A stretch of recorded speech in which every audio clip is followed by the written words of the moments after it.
আমাৰ মনটো যিমান ভাল থাকিব আমাৰ দিনটো সিমান বেছি ভাল হ'ব। আৰু মনটোক সদায় ভাল কৰিবলৈ হ'লে আমি সদায় ভাল ভাল কথা শুনিব লাগিব আৰু পাতিব লাগিব, যাৰ দ্বাৰা আমাৰ মনটোত সদায় ভাল ভাল কথাৰে ভৰি থাকে আৰু আমি সদায় শান্তিত জীৱনটো পাৰ কৰিব পাৰোঁ।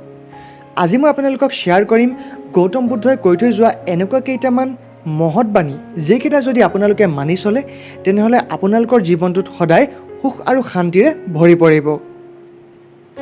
গৌতম বুদ্ধই কৈ গৈছে, এটা পলে এটা দিন সলাব পাৰে, এটা দিনে এটা জীৱন সলাব পাৰে আৰু এটা জীৱনে এখন সমাজ সলাই দিব পাৰে। খঙক মৰমেৰে, বেয়াক ভালেৰে, স্বাৰ্থক উদাৰতাই, মিছা ব্যক্তিক সত্যৰে জিকিব পাৰি। যিজন ব্যক্তিৰ মন সদায় শান্ত হৈ থাকে, যিজনে কাম কৰা আৰু কথা কোৱাৰ সময়ত সদায় শান্ত হৈ থাকিব পাৰে, তেওঁৱেই সেইজন ব্যক্তি যিজনে জীৱনক সত্যক জিকিব পাৰিলে। তেওঁৱেই সেইজন ব্যক্তি যিজনে জীৱনৰ দুখ কষ্টৰ পৰা মুক্ত হ'ব পাৰিলে। যিজন ব্যক্তিয়ে নিজৰ জীৱনত জ্ঞানৰ সৈতে কটায়, তেওঁ কেতিয়াও মৃত্যুলৈ ভয় নকৰে।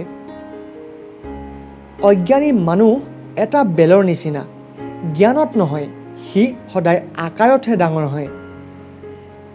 খঙক নিজৰ লগত ৰখাটো জুইৰ মাজত সোমাই থকাৰ দৰে, সি আপোনাকহে জ্বলাব, আনক নহয়।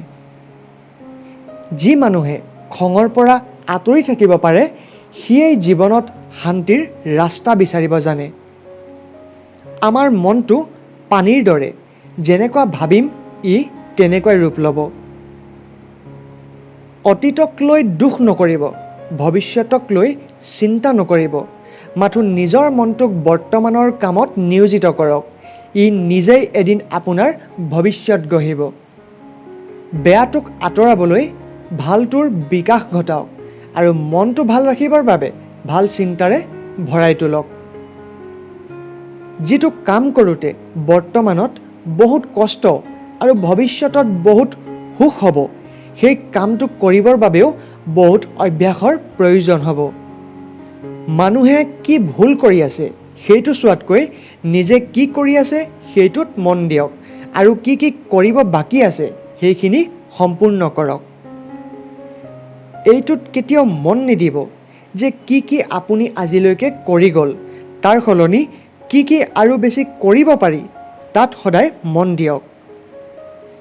কেতিয়াবা অকলে থকাই বহুত ভাল সেইজনৰ লগত থকাতকৈ, যিসকলে আপোনাৰ প্ৰগতিত বাধাৰ সৃষ্টি কৰিব পাৰে। মমডাল নজ্বলাকৈ কেতিয়াও পোহৰ হ'ব নোৱাৰে, ঠিক তেনেদৰে কষ্ট নকৰাকৈ ভৱিষ্যত কেতিয়াও উজ্জ্বল হ'ব নোৱাৰে। বন্ধুসকল, গৌতম বুদ্ধই কৈ যোৱা বহুতকেইটা বাণীৰ ভিতৰত মই কেইটামান বাণী চিলেক্ট কৰি আপোনালোকৰ আগত শ্বেয়াৰ কৰিলোঁ, যিকেইটাই আপোনালোকৰ মনটো শক্তিশালী আৰু শুদ্ধ কৰি ৰাখিব পাৰে। যদি আপোনালোকে ইয়াৰ পাৰ্ট 2 বিচাৰিছে তেনেহ'লে তলত কমেণ্ট কৰিবলৈ নাপাহৰিব। মই খুব সোনকালেই ইয়াৰ পাৰ্ট 2 আপোনালোকৰ আগত উলিয়াই দিম। ভিডিঅ'টো যদি ভাল লাগিল তেনেহ'লে এটা লাইক কৰিবলৈ নাপাহৰিব। চেনেলত যদি নতুনকৈ আহিছে তেনেহ'লে ছাবস্ক্ৰাইব কৰি বেল আইকনটো প্ৰেছ কৰিবলৈ নাপাহৰিব। মই প্ৰীতম এটা নতুন ভিডিঅ' এতিয়া লগ পোৱাৰ প্ৰতিশ্ৰুতিৰে আজিলৈ বিদায় ল'লোঁ। তেতিয়ালৈকে চাই থাকক PS এছপাইৰিং ফিল্মছ, যিটোৱে আপোনাক জীৱনত এখোজলৈও আগবঢ়াত সহায় কৰিবই।